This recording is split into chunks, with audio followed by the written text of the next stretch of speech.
Hello everyone. So today we are going to cover find minimum in rotated sorted array.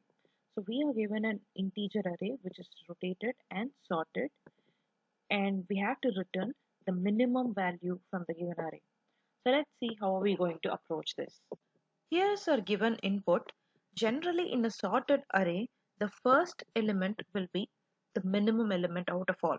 For example, if this array is sorted, then it will be 1, 2, 3, 4, 5. And 1 is going to be the least or minimum element from the given array. But the array is rotated. So in this case, it is rotated twice. So the array is 3, 4, 5. 1, 2. So if we can sort this array or find how many times it is rotated, we can simply find the minimum element. So how are we going to approach this? Our approach 1 is going to be very similar to the problem we have already solved in a channel, that is check if the array is rotated and sorted. The logic we have used is we have to find the inflection point. So what is the inflection point? If an array is sorted and rotated, every element in the array will be in ascending order until a point, because that is where our array is rotated. So there comes a point, it meets a decrease, and then again it will be increasing. So the whole logic is there will be one single point in the rotated array that will be decreasing, otherwise the array is always in increasing order. Since our array is sorted and rotated, the number which comes next to the inflection point is going to be the minimum in rotated sorted array. So simply we're going to find our inflection point, and the next element is going to be our output. So our code is going to have a pointer I, and it is going to compare it with I plus 1, whichever the element in I plus 1. If it is in increasing order, then move ahead. Now our I and I plus 1 becomes this, and still it is going in an increasing order. So now our I is 5 and I plus 1 is going to be 1. In this case, there it gets a depreciation, and we found our inflection point, and 1 is going to be our, that is A of I plus 1 is going to be our actual output. But in this case, the loop goes till I and I plus 1. Finally, the 2 becomes I. In this case, if it is asking for I plus 1, in a rotated array, the I plus 1 should be, or the next element to 2 should be, the first element of the array. How do we get our loop to point at the first element once it faces the last element of the array? For that, instead of comparing array of I and array of I plus 1,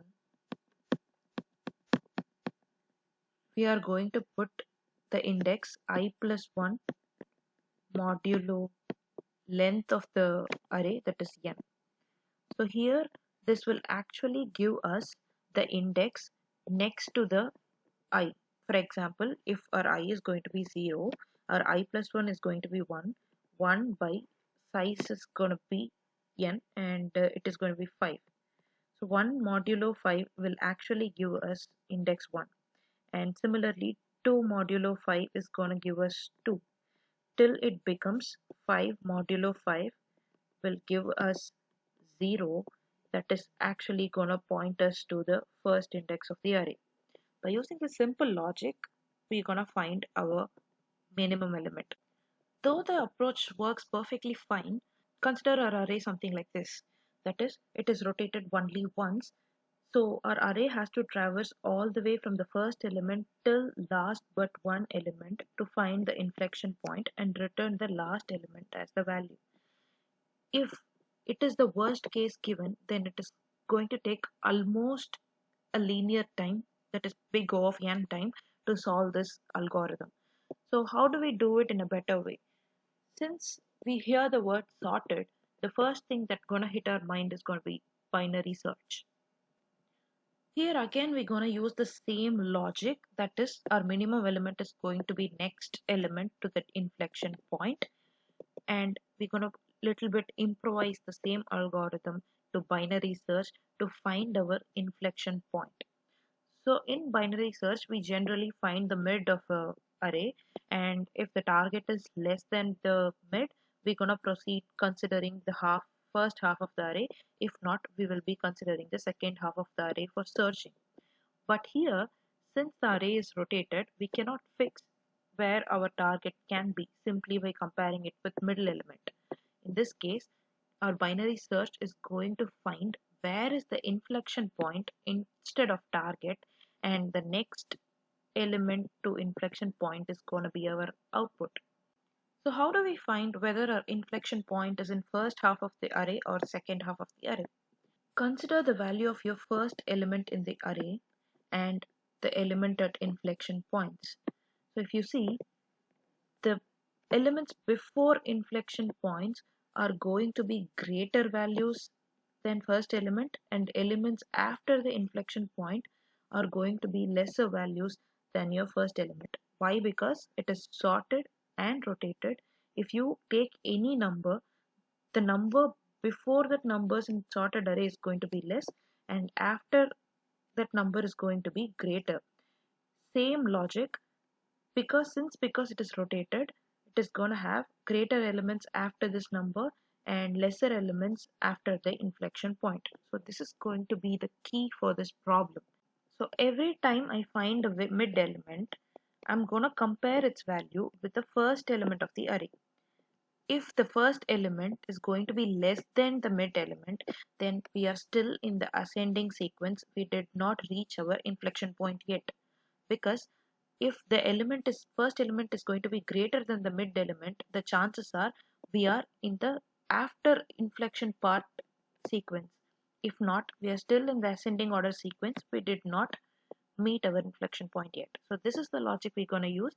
So every time we compare our value with first element, if it is greater, then we're going to fix our inflection point sequence as the second half or after the mid element. If not, if it is less, then we're going to fix it as the first half or before the mid element.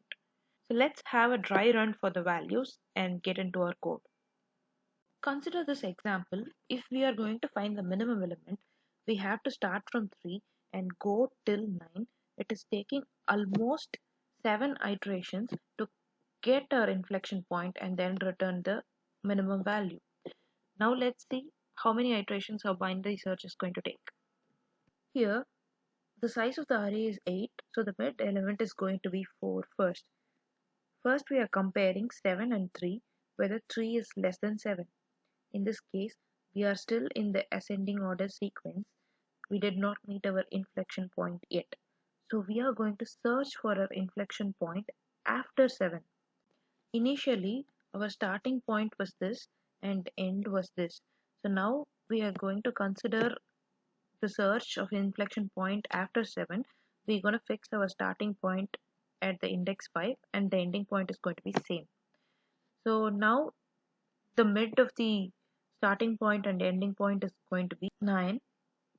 So we again compare whether 9 is greater than 3 or not. It is still greater than 3, which means we have not reached our inflection point yet. It is still in the ascending order. So we are going to fix searching our inflection point after 9. So now our starting point is moved to index 7. So now we have 2 elements left, and consider the mid is our first element. We are going to compare the value of 1 with the first element again. It is less than 3, which means we reached our inflection point, or we are somewhere in the middle of our inflection point. So in this case, we are going to check if the previous element to that inflection point is greater, which means we are exactly at the starting point of the inflection point. We are checking 9. 9 is greater than 1, which means it is the inflection point and we have to return the value where we are. So 1 is going to be our output.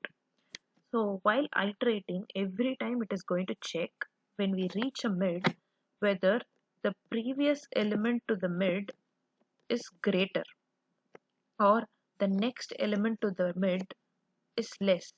Why? Because In a ascending order sequence, there are no chances that the previous element is greater. It is always in increasing order. In case if a previous element of mid is greater, which means this is the inflection point.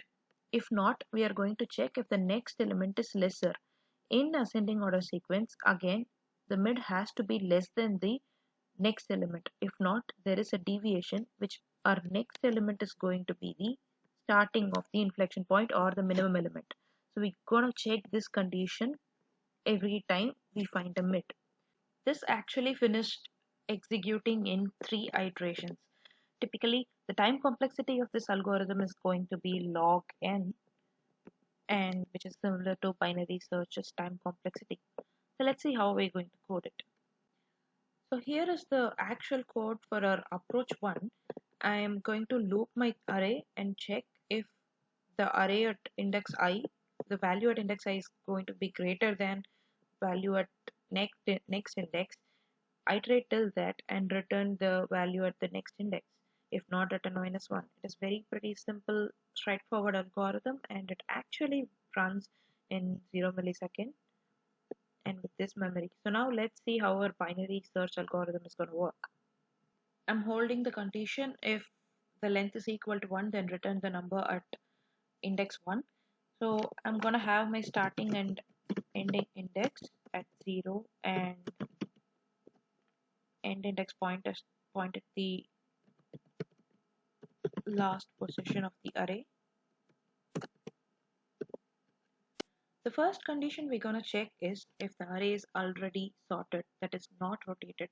In this case, if the array is not rotated, then the first element is going to be less than the last element already. So I'm going to check if nums of 0 is less than nums at the end, which means it is already sorted. So we are going to return the nums at index 0. Simple. So once that is done, I'm going to loop in my array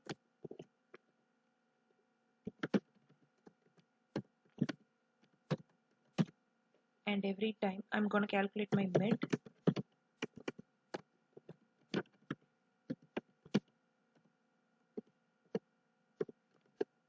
So every time I find my mid, I'm going to ask this question: if the value before mid is greater than mid, then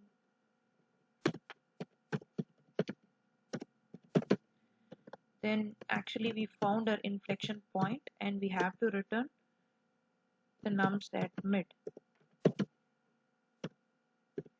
If not, if the value next to mid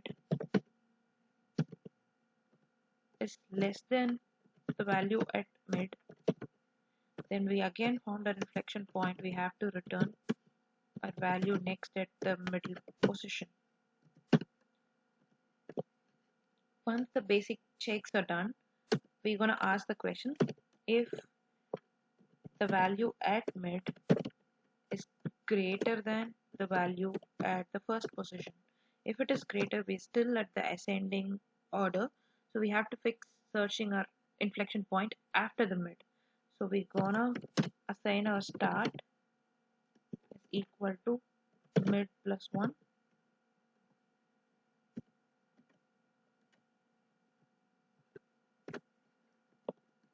If not, it is gonna be at the first position, so we are going to advance our end to mid -1. So every time it reassigns and fixes its range and check for the inflection point. Once they found the inflection point, it's going to return the value. If not, finally it is going to return -1.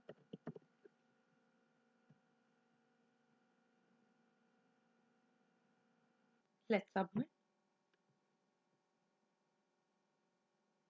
Yes, the solution is accepted. Thanks for watching, and if you like the video, hit like and subscribe. Thank you.